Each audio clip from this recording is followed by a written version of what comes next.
Hey everybody, it's Old Folks here. So today I want to look at the tier list for mages. You know, there's a Reddit page, it's kind of old. You search the web, it's kind of old. You know, the question is, who should I take? Who should I not get? Who should I focus on? I'm going to go ahead and I'm going to ignore the legendaries. So I'm not going to talk about Vortex or Edwin or Lilith, Teresa, Thanos, or Haley. Thanos isn't one I'd probably ignore in the sense of, you know, he's not like other legendaries where you can get him, you know, kind of like a Gerber. But I'm just not going to worry about the legendary guys right now. I'm basically going to just talk about your free ones that you can get in the game. There are a lot of different mages that you see here. I've got them all different levels, different stars. And I want to say, you know, there's obviously a couple different tiers. Each mage has different abilities. You know, I try and do videos on them. This could be a really huge video if I tried to go over every mage, if I try to put every team they can be on. So I'm going to kind of go on more of a tier list, and then I may come back and do kind of a secondary video on this to say, here's how it works a little bit better. When I think about mages, I think the first one I'd say is probably your top tier one is going to be Blaine. Blaine has obviously gotten through doing the Crusade. He really is kind of that, I hate to say that needed guy, but it is amazing what his silence can do, both from just making it through standard stages, making it in Crusades, making it in the Crystal Dungeon, making it in the arena. Very, very powerful hero. I think if you're like me, I'm on my other server that I'm almost level 87.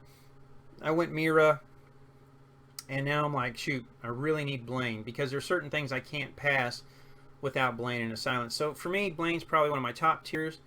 Outside of him, you know, this may seem surprising to somebody. You know, I've got about 4 other heroes that I would say are kind of a top tier one. They're kind of sleepers for a lot of people. Salmon is an in-game beast. A lot of people don't see him very often because people usually are running legendaries. But if you make it to level 90, you'll be surprised how many guys run him on certain teams. He is very powerful because of his skills. Really a great one. Diocan, however you want to say her name, is another one. Stacks real well certain teams, especially a Merlin team. Can just over and over ult because of when somebody dies, she's getting energy. She does a lot of damage. Can be a really great top end person. Pagani is not here. It's kind of one of those events I don't like to necessarily go over Pagani, but Pagani is a top tier person. Some people would say, well, what about, you know, Media? What about Alma? Those would probably be my third tier in the sense of, you know, Blaine's pretty much a must-have for a Magic team. You kind of need a Blaine at some point as you level up, and maybe at level 90 you don't use him as much, but he's still pretty powerful for certain stages and certain team compositions. At that point, you start to get into people like an Alma on a third stage or a Media.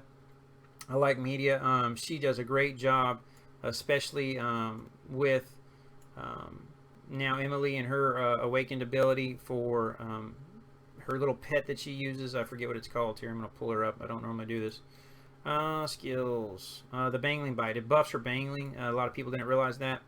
Gorgana. Again, Gorgana's pretty beefy on the right team. You know, she does real well.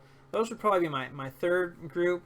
You know, and then you get these guys, Delphos and Crabby. I like Delphos, but again, he's really only good against single tank lines because he does great damage to one person.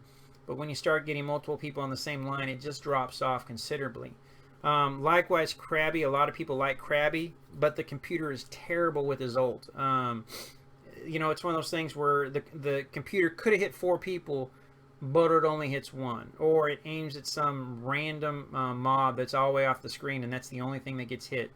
So it's kind of, you know, even Awakened, you know, some people like him, some people don't. To me, you know, he's great. You can get him. He's kind of my third round pick kind of thing. You know, you've got your top with Blaine. I'm on those guys. So he's kind of middle of the road, not really good for me.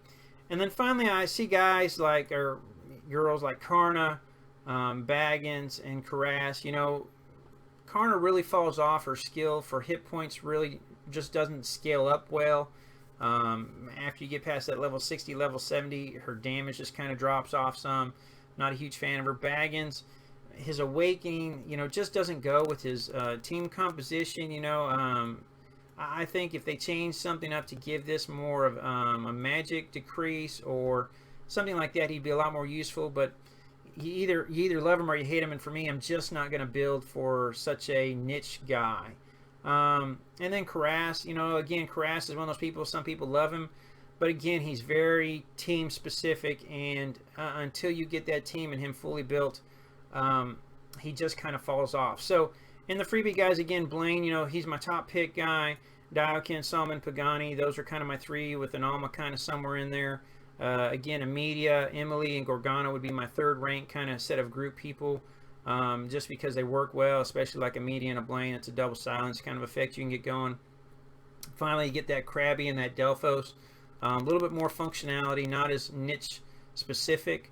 And then finally at the end, Karna, Baggins, and Karras. Those are kind of my top non-elite guys. So share your opinions on who you think works best. Gladly talk about it. I love the fact that you guys share your opinions. Someone's like, well, I've got this. And I think that's great. But the truth is, you have to look at how many guys really get to level 90. A lot of guys quit or they create a new account. And so getting these guys to their full potential takes time that a lot of people just aren't willing to invest. So, again, leave your comments. I hope this helps you some. I'll do a video on the legendary guys and girls for mages also and kind of share my thoughts on that. But if you got any questions or other comments on this, feel free to leave it. Thanks for watching, guys. Have a great one.